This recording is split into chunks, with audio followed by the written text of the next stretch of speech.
My name is Chris Bauer. I'm the Director of Center of Learning for Vehicle Sales, Service and Marketing at General Motors. I'm responsible for dealer and field training in the U.S., and I also have global responsibility for dealer field training as well. The culture of measurement in the Center of Learning is an important one that when I took over the team 5 years ago, that was really important, that I really wanted to be an evidence-based approach, a learning organization. So we want to use evidence or data in all the decisions that we make to inform the decisions that make, to inform the investments that we make in learning, to inform if they're impactful or effective. And so that permeates throughout the entire organization on my team. And we measure at all different levels, from the operational measurements to the effectiveness measurements, all the way to truly impact to business results. So the value of collecting our learner business partner feedback on a regular basis is really, really important to us. Very simply, in any business, you want to talk to your customers and get feedback from your customers about how they feel about your product, and do they like it, do they enjoy it, what improvements could be made. And it's no different in learning. Learning is our product, and our learners are consumers of our product, so we need to get feedback. So you always want to have open dialogue, open feedback channels with your customers, because they're the ones ultimately consuming. That's why you're making your product. So you have to understand what's working, what's not working, and how can it be made better. And so to have those constant dialogues with your customers is important. And we look at customers, not only the consumers of our training, but our business partners are also customers, because we're providing a service to them to help them meet their business objectives. And so we look at customers as the people who take our training, as well as to the people who sponsor our training. Everyone is doing level 1 evaluations, a very, very common tool in the learning industry, and we're no different.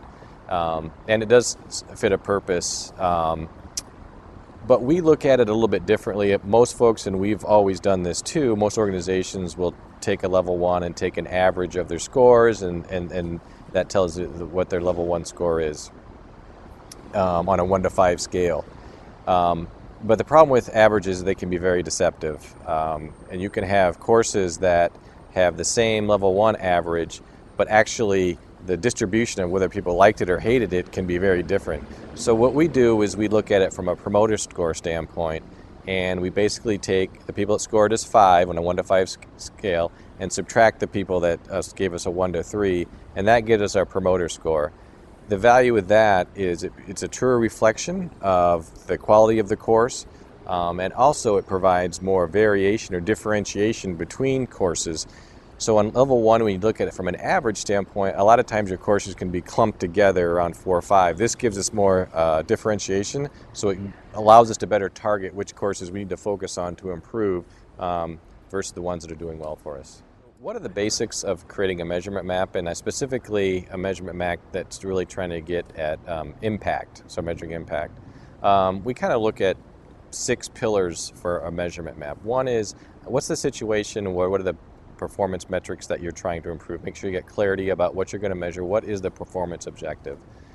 2 is we create a measurement map, and that's basically a map that shows the causal link between the training event and the business outcome. So you have leading indicators. Level 1s could be leading indicator.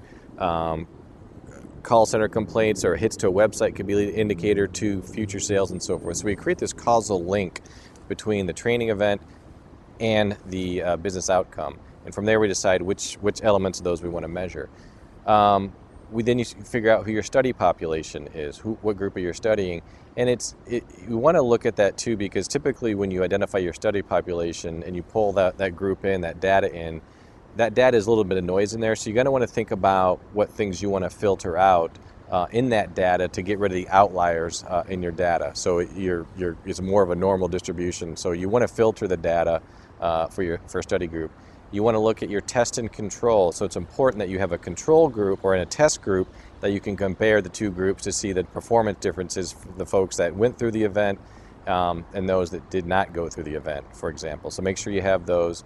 You want to think about other influencing factors that may influence that performance outcome beyond your training event, and control for that. So for example, in our world, We look at sales, but sales could be, a change in sales could be driven by geography, it could be driven by the size of the dealer, it could be driven by the tenure of the sales consultant. So you got to factor those in and be able to control for those things so you really can isolate the impact of the learning event. Then you want to think about the time frame of when you want to pull the data and when do you want to measure the results. For us in our world, our business is very seasonal. So if we're looking at change in growth rate, say in June through August, we want to look at June through August of the previous year, not the previous 3 months, because there's seasonality in our business. So that's important. And finally is pulling the data, defining the data. You want to make sure you put a lot of thought into your data requirements and what you need and how you pull the data. What happens many times is, as a business owner, you know what data you want to pull, but when you ask the people to pull the data, you're not understanding how the data is structured. So the data that you pull really isn't the data that you wanted. So you got to get really thorough, and you got to have the right skill sets and people to help that can pull the data and really work with your business partners, because a lot of this data that you want to pull is business data, not necessarily data out of your LMS. So it's really important to partner with your business functions to help get that data.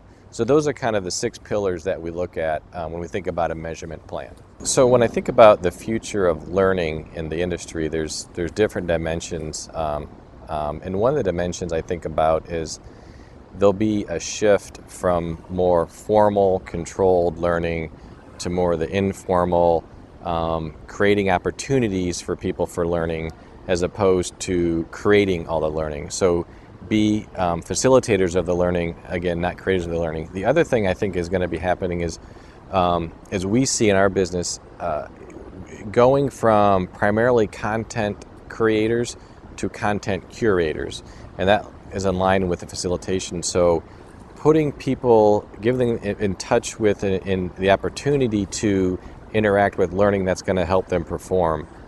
We can't develop all of the learning that, for example, our sales consultants need, nor do we have the expertise to develop it all. And so you're going to be tapping into sources outside of our learning organization to be able to do that. So you want to be able to serve that up. We'll see more peer-to-peer learning and more tools that will allow that to happen. And certainly more, I think, opportunities for social engagement and really tapping into the expertise and the content of the learners as opposed to the sage on the stage. The content is in the audience, not necessarily from the SME. So I think you're going to see more of a shift from the more formalized thing. That'll always be there, but how do you become facilitators of learning rather than designers and developers of learning?